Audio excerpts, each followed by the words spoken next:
I want to start with Mike Tomlin for this reason. Back when this show was starting, and this isn't really journalism, but it was kind of journalism, there were things happening around the Dolphins that were chaotic and funny. And one of them was that a person named Joe Bailey was hired to find a new CEO for the Dolphins. I love this story so much. I'm so glad good. we're starting with this. Well, but because to watch what's happened in the last 20 years has been unbelievably funny if you're not a Dolphins fan. They were thinking about hiring a CEO, and so they hired somebody to go hire that CEO, and he did a worldwide global search. It was like a search firm. Yeah, and the head of that search firm did a worldwide global search and found the best candidate in the mirror of his bathroom. He appointed himself the CEO. I can do this job. And then when it came time to hire a coach, Mike Tomlin was available to him, and that person was overheard by employees at our station saying that Mike Tomlin was too hip-hop to be hired by the Miami Dolphins. Now, never mind that Mike Tomlin is the opposite of hip-hop. They went with Cam Cameron, by the way. Yeah, who is also the opposite of hip hop. Like, if I may, because this story about Mike Tomlin being so hip hop, like no one knows the origin of it. I've heard everyone. Like, I'm the guy. Like I asked. Like, we were talking. I was producing the Dolphin Hour. It's a great scoop. Or interning at the time, just so like you want some credibility behind it. The conversation went as such. I was talking to Joe Bailey. And Jimmy Cephalo was there. Oh, yeah. And this sounds like it happens to know. This was, but like I've heard it for 20 years, and like everyone's like, "Oh, is that true?" Let me stack my credibility against it. Yes, it is. We were talking about the Dolphins head coaching search. I volunteered as any 19-year-old intern would at the time. I'd wait for people to stop talking and offer up my own opinion. I like Mike Tomlin. You did that back then. Back right? then too. Back then, but back then too. You don't do that anymore. Back then too. You were doing the Mike Ryan show for them. Back then. Talking since. Yeah. But I said I like Mike Tomlin. I nailed that one, by the way. And Jimmy Cephalo goes, "Joe, you met with Mike, right? What'd you think?" And he kind of pshawed to hip hop. So that's how that story went. It's 100% true. And this is in front of you. And Brandon Guzia. Can you imagine the balls on Joe Bailey to say something like that in front of two kids? Well, do you imagine the balls on Joe Bailey doing a worldwide global search and finding the best applicant in his bathroom mirror? Because that, to me, is the audacity of what happened there. But in the 20 years since, like, to see what's happened in the 20 years since, can Jeremy please find for me the list of Dolphin coaches, the number of Dolphin coaches that they've had since then. But the extraordinary circumstance of the following, which is, after being proclaimed to hip-hop 19 years ago as a young man, Mike Tomlin, since then, no matter his team, has had a winning season every year since. That is almost a statistical impossibility. Do you know how hard it would have been to get good odds on that? 19 years ago, will this person who's too hip-hop for the Miami Dolphins, according to their search firm head who appointed himself the CEO, will have a winning season every season since, so that yesterday, after 8 straight seasons of not winning a playoff game, he steps down and people are surprised and eulogizing him because they are indeed amazed. Well, the Steelers have had only 3 coaches, and this one is stepping down after 19 years. We all understand you got to win playoff games in 8 years.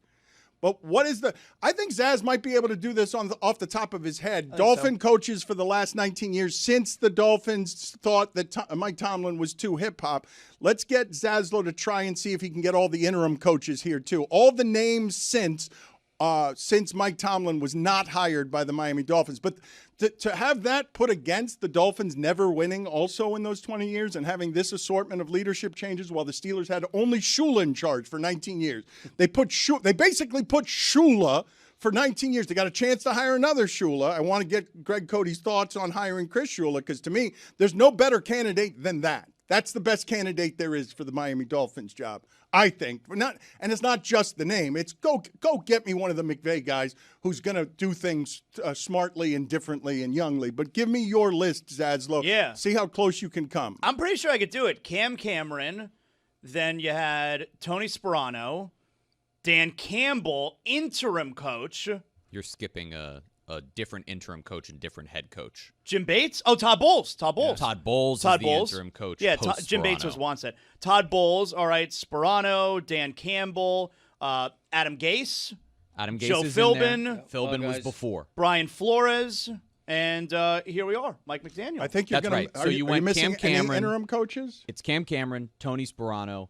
Sperano's interim coach when he was fired midseason was Todd Bowles in 2011. He had 3.5 years of Joe Philbin. His interim coach was Dan Campbell in 2015. Then Adam Gase for 3 years, Brian Flores for 3 years, and Mike McDaniel for 4. And one thing all of those coaches have in common is that none of them had been an NFL head coach before. And that's the only thing that concerns me about them hiring Chris Shula, is that I think there's a segment of the Dolphins who finally want experience. Oh, I in don't that care. seat. McDonald wasn't a head coach. Well, it doesn't matter that you don't care. McVay wasn't a head coach. No, but that's not how we're doing it anymore, Greg. That's Okay. just not how we're doing it I'm anymore. telling Yeah, you, but that's part of the thinking. If you look at within the playoff Dolphins. teams, though, there are like Sean Payton went somewhere and turned it around. Like there are examples of both. I don't think there's a right way to do it. You can get a young guy. There is a right way to do it if you don't have a quarterback, and it's build with someone with stability you don't have a quarterback. Tomlin wouldn't help them this year.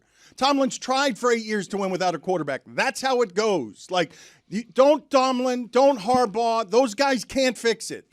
They win you the press conference in the offseason. Get me somebody who I could tie to a quarterback so I could build the architecture for the future. I'm not sure that's how it goes. He's still making the playoffs without a quarterback. Usually you suck. I'm saying it's not good enough. Ultimately, at the end, Pittsburgh fans are fed up with Tomlin, even though I don't believe that they should be, because he has gotten the ceiling from that team. That's the best you can do with Mason Rudolph playing games for you all the time. Right. Well, Chris Shula obviously is the opposite of a quarterback whisperer. I mean, if you're thinking quarterback first, I'm not sure you hire a defensive coach. But, no, I'm not anti-Chris Shula at all. I think he'd be a good hire, but I'm not one of these people who says, oh, you got to go get Chris Shula. He's going to be great. We don't know that. We don't know that he's a head coach. We still don't know that Mike McDaniel is a head coach. He's an offensive coordinator. Is Chris Shula going to make a great head coach? A lot of people seem to think yes, and I'd love to think yes, but nobody knows right now. I think when you don't have a quarterback, or if you have a first-year quarterback, I think hiring a defensive head coach is a mistake. I think it's a mistake because eventually, okay, so hire a great offensive coordinator. All right, good. And then that guy inevitably leaves because he's a really good offensive coordinator, and now you're changing the offense with the young quarterback. Like, if you don't have a quarterback or if you're drafting a rookie quarterback, I think you need an offensive head coach because there's no threat of him leaving. But I don't know if they're going to have a quarterback. And when Greg Cody says the I don't know, we could literally almost apply that to anybody. Because if I put Tomlin in here or Harbaugh in here right now, we also don't know. Like, we don't know anything about what that person can actually build because they don't have a quarterback. But except that we've seen 20 years of their work. There's a track record that there isn't for a Chris Shula or anybody else who hasn't been a head coach. I've seen 20 years of his work in a place where he has organizational stability and support all around him. That does not mean he can take it and just pick up and leave and take it with him. I think that stays there. The Steelers have had the 3 coaches in all of their existence. I can see Tomlin bouncing around from here. I can see this next job not working and then him getting a third job because I'm telling you, we give these guys too much credit on leadership when what they inherit is very often something that is so sprawling, especially when you're leaving a place you've been for 20 years that has function and you're going to a place of dysfunction, that they get there and they're like, what the bleep is this? My attention to detail doesn't work here. Who are these people? What's wrong with them? Yeah. I do think somebody out there loves Quinn Ewers as an option. McDaniel did. That's why he gave him 3 games to prove himself late in the season. Oh, you think he did that because he loves yours? I think he did that because he was desperate and wanted to see if the guy. Yeah, I mean, yeah, for sure. He did that because Tua couldn't get hurt as an injury risk in the salary. There was no reason to play Tua whatsoever, so they went to the next guy. It could have been anyone in the world. They could have signed Cleo Lemon again. Like, it could have been anybody in the world playing quarterback for them. It would not have mattered. They just needed – Tua was going to sit no matter what. It wasn't about enthusiasm about the future.